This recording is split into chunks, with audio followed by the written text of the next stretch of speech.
a century has passed since tens of thousands of saints crossed oceans and plains to gather as saints in Zion.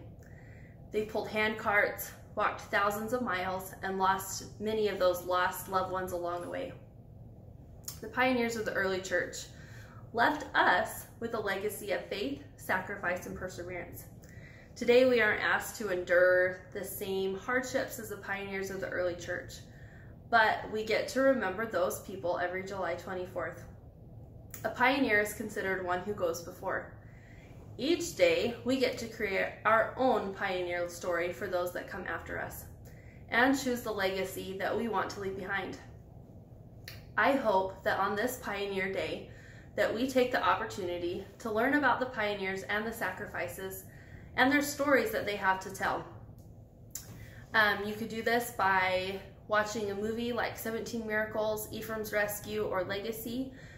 You can also watch videos in the Gospel Library under church history. Those are really neat.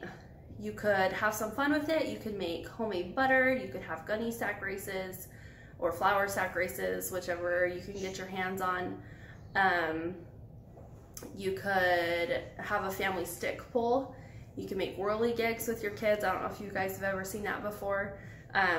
Basically just take a big button and thread some string through it so it makes a perfect loop, and you twist up the string and you give it a pull and it just kind of buzzes back and forth. That's a really fun thing to do for kids.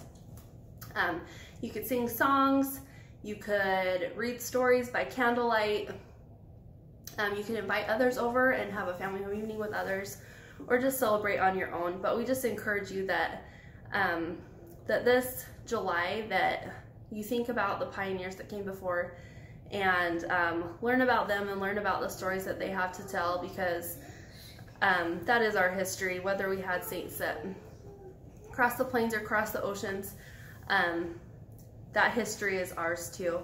And so we would just encourage you to think about that and to think about the legacy and the heritage that you're leaving behind for those that follow you. We hope you have a wonderful 4th of July and a happy Pioneer Day, and we'll see you next month.